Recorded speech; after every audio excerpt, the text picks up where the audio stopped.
I grew up believing that love meant showing up, even when it cost you more than you had. My parents taught me that family always comes first, so I carried that belief like a rule written into my bones. I was the eldest daughter, the steady one, the one who did not complain. While others chased comfort or left town, I stayed close, working long hours and sending money home whenever it was needed. I thought loyalty was measured by how much you were willing to give without being asked. Our family lived in Ohio, in a quiet neighborhood where people waved from their porches and lawns were cut every Saturday morning. The house stood on a narrow street lined with maple trees that turned bright red in the fall. It was not fancy. 2 stories, white siding, a small front porch with wooden steps that always creaked. The roof leaked every few years, and the basement smelled faintly of damp concrete. My father, Richard, liked to stand in the living room and say the house was our legacy. My mother, Elaine, called it our safety net. To me, it felt like a promise I was responsible for keeping alive. After college, I moved into a small apartment in Columbus. It had thin walls, old carpet, and a kitchen window that looked straight into a brick wall. Still, it was mine. I paid the rent myself and worked full-time at an insurance office downtown. The pay was decent but not generous. Even so, I sent money home almost every month. Sometimes it was $500 for groceries. Sometimes it was $2,000 for repairs. I never tracked it carefully at first because I believed love should not be counted. When the water heater broke in the winter, I paid the $3,800 bill without hesitation. When property taxes were due and my parents were short, I wired the money the same day. Over the years, the total passed $120,000. I did not loan it, gave it.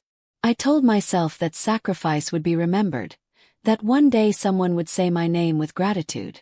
My younger brother, Caleb, never paid $1. He lived in the house rent-free, drifting from one short-term job to another. He always had a reason why things did not work out. My parents defended him constantly. They said he was finding himself. They said he needed support. When I felt tired or stretched thin, I told myself it was fine. I was strong. I could handle it. Holidays always fell on me. I bought groceries, cooked meals, and cleaned the kitchen afterward. When the porch railing rotted, I hired a contractor. When the washing machine broke, I replaced it. I drove back and forth from Columbus so often that the route felt like muscle memory. I knew every exit, every gas station, every stretch of road where traffic slowed. I remember one evening sitting at the kitchen table after dinner, sorting through unpaid bills while my parents watched television in the next room. The yellow light above the table flickered. I felt tired in a way sleep could not fix. Still, I paid the bills and placed the receipts neatly in a folder. I believed that keeping things together was my role. I did not ask who would keep me together. Friends told me I gave too much. They asked why my brother was not helping. I smiled and said family is family. I said it like a line I had practiced. Deep down, I believed that if I just stayed kind and loyal, things would balance out on their own. The house felt like proof of everything I had poured into my family. I knew the sound of every door. I knew which floorboard creaked near the stairs. I knew the exact spot in the living room where the paint bubbled each summer. I thought knowing a place that well meant you belonged there. What I did not know then was how quiet exclusion can be. No shouting. No warning. Just decisions made behind closed doors. At the time, I still believed that effort equaled love, and that love once given could not be erased. That belief held me together for years. It was also the reason everything was about to break. The message came on a Tuesday afternoon while I was standing in the parking lot outside my office. I had just finished a long day of phone calls and paperwork, and I remember thinking about stopping for groceries on the way home. My phone buzzed in my hand. I expected it to be a reminder or a message from work. Instead, it was from my mother. We changed the locks. You do not live here anymore. Stop causing trouble. There was no greeting, no explanation, no call before or after, just those words sitting cold on the screen. For a moment I stood completely still. Cars passed behind me, doors opened and closed, and people laughed nearby. The world kept moving as if nothing had happened. My hands were steady, but something inside my chest felt hollow, like air rushing out of a cracked window. I read the message again, slower this time, as if the meaning might change. Did not. I thought of all the weekends I had driven back and forth, all the money I had sent without being asked, all the times I had said yes without hesitation. I did not feel angry yet. Felt confused. Felt erased. I got into my car and drove straight toward the house. The road felt longer than usual. Every red light stretched my patience thinner.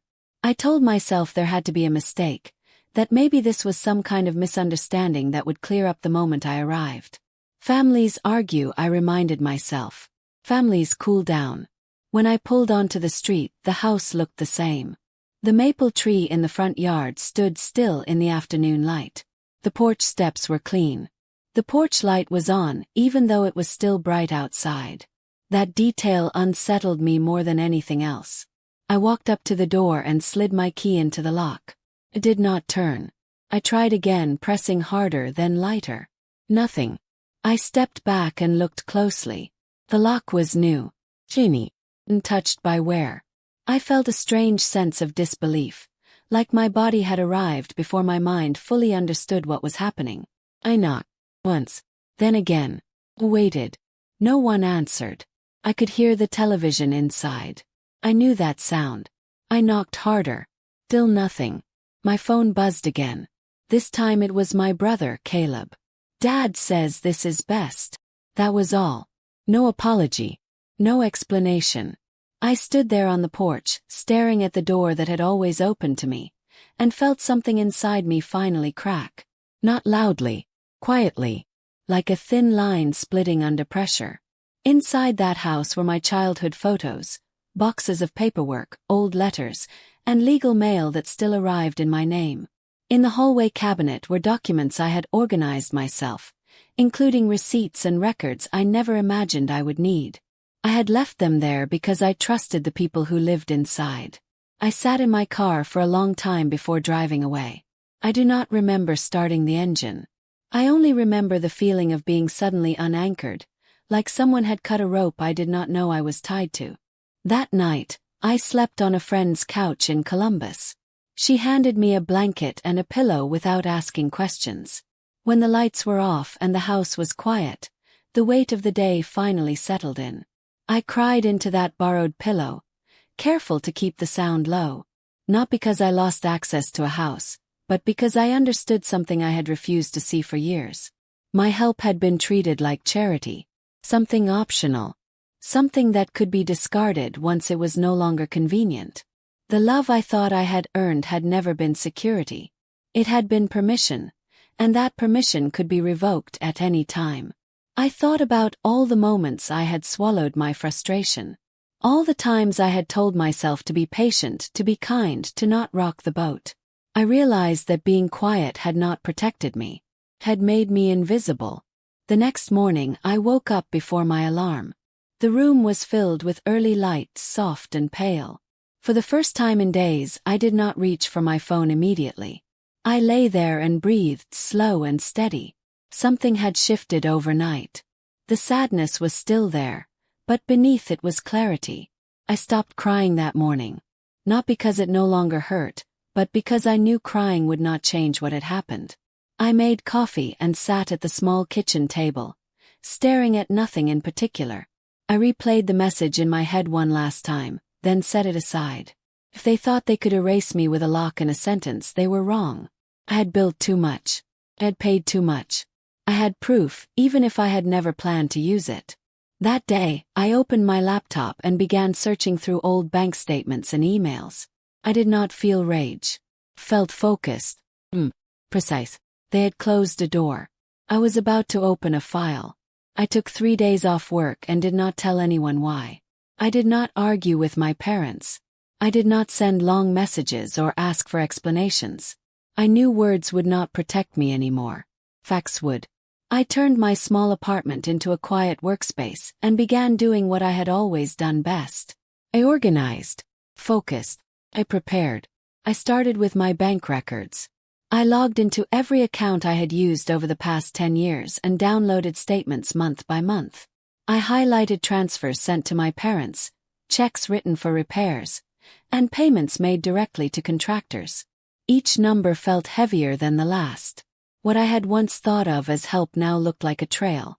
Clear. Undeniable. Then I opened my email. I searched for old messages about the house. There were plenty. Requests for money. Thank you notes sent late at night. Messages about emergencies that needed quick fixes. I saved them all as files and printed copies. I did the same with text messages. Screenshots went into folders labeled by year. Receipts came next. Insurance payments. Property tax confirmations. Repair invoices. I remembered standing in hardware stores, signing checks, and telling myself it was temporary. Seeing it all laid out on paper was sobering. By the end of the second day, the total passed $120,000. I sat back in my chair and stared at the number. It shocked me even though I had lived it. On the third day, I placed everything into neat folders and drove to Cleveland. I had scheduled a consultation with a lawyer named Susan Miller, recommended by a coworker who trusted her completely. Her office was quiet, with plain furniture and large windows that let in steady light. She shook my hand, invited me to sit, and listened without interrupting. I told her everything from the beginning. The money, the house, the message, locks.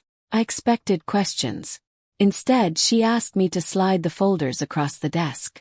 She went through them carefully, page by page, making notes as she read. The room was silent except for the sound of paper moving. When she finished, she looked up at me and said something that changed how I saw the last 10 years of my life. You were not helping. You were investing. I felt my shoulders drop, like I had been holding a breath without realizing it. She explained calmly that repeated financial contributions toward a property, especially when documented, carried legal weight. Then she asked a question I had never thought to ask myself. Have you ever seen the house title? I shook my head. She requested it through official records, and when it arrived, the truth revealed itself. Years earlier, my parents had added my name to secure a loan. They had never told me. I had unknowingly helped pay it off. Legally, I owned a share of the house. Susan explained everything in clear terms. There was no anger in her voice, no judgment. Just facts. We drafted letters that same week. They were polite, direct, and precise. No accusations. No emotion. Just statements supported by evidence. The letters went out by certified mail. The response was slow at first. Silence stretched for days. Then messages started arriving. My mother wrote that there had been a misunderstanding. My father suggested we talk things through as a family. Caleb sent a long message about forgiveness and loyalty. I did not respond. A week later, the tone shifted. Apologies appeared. Confusion followed. Then fear. They asked questions. They requested meetings. They asked if we could resolve this privately. Susan handled everything. She reminded me that the court did not care about feelings. It cared about facts, timelines, and documents. She told me to stay quiet and let the process work. The court proceedings were calm and orderly. No raised voices. No dramatic speeches. Just the records presented clearly. The judge reviewed the documents, confirmed ownership, and ordered a fair resolution. The house was sold for $460,000. After debts were cleared, my share came to $172,000. When Susan told me the number, I felt neither joy nor relief. Felt closure. The truth had finally been acknowledged. There was no shouting, no revenge, no celebration. Just the quiet understanding that I had not imagined the weight I carried. It had been real. It had mattered. When the process ended, I walked out of the courthouse alone. The air felt lighter than it had in years. For the first time, I understood that standing up for myself did not require cruelty. It required clarity. The paper did not lie. And for the first time in my life, I trusted it to speak for me. I did not attend the final meeting. I let my lawyer handle every signature, every conversation, every closing detail. By the time it was over, the house no longer belonged to any of us. It was just another property on another street, stripped of the meaning I had carried for years. When the funds reached my account, I sat quietly at my kitchen table and stared at the number. Did not feel like winning. Felt like being released. A month later I left Ohio. I drove east with only what fit in my car. No furniture worth keeping. No boxes of memories that felt heavy. I crossed into Vermont on a clear morning, the kind where the sky looks wide and patient. I had chosen the place carefully. Quiet roads, small towns, no expectations waiting for me. The house I bought sat near a narrow road with tall trees on both sides. It was simple, made of wood, with a sloped roof and wide windows that let the light in. I paid $285,000 and signed the papers without hesitation. No one questioned my choice. No one told me what it should mean. The house did not belong to a story. It belonged to me. That spring, I planted a small garden behind the house. Tomatoes, herbs, and flowers I could not name yet. I worked the soil with my hands and felt something settle inside me. There was no one to impress. No one to support. No one was watching to see what I would give next. Messages came, of course. My mother asked if we could talk just once. She said families should not end like this. My father left a voicemail saying he never meant for things to go so far. Caleb sent long messages about forgiveness, about starting over, about how everything had gone wrong because of stress and confusion. I read each message one time. Then I stopped replying. Silence felt different now. It was not punishment. It was protection. For the first time in my life, my days were calm. I woke up with sunlight filling the kitchen instead of alarms and worry. I made coffee slowly and drank it at the table by the window. No calls asking for help. No sudden problems I was expected to solve. No guilt waiting at the edge of every quiet moment.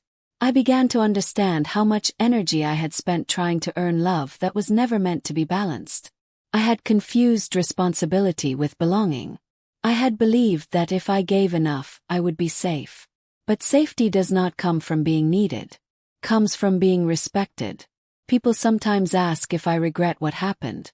If I wish I had handled it differently. I think about that question often, especially in the evenings when the house is quiet, and the light fades slowly outside. I do not regret choosing myself. I did not destroy my family. I did not create the lies, the secrets, or the decisions made behind closed doors. I simply refused to carry them anymore. Walking away was not an act of anger. It was an act of honesty. I learned that boundaries are not walls meant to punish others. They are doors you close so you can breathe. They are lines that say this is where I end and you begin. Peace does not require agreement. It requires clarity. In this house, my things stay where I leave them. My name is on every document. My effort builds my own life. When something breaks, I decide how to fix it. When I am tired, I rest without apology. Some nights, I sit on the porch and listen to the quiet. No traffic. No voices through thin walls. Just the sound of wind moving through trees. I think about the girl I was, the one who believed love had to hurt to be real. I wish I could tell her that love does not demand disappearance.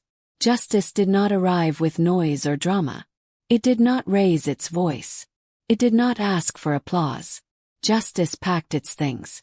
Justice closed the door. And justice walked away clean.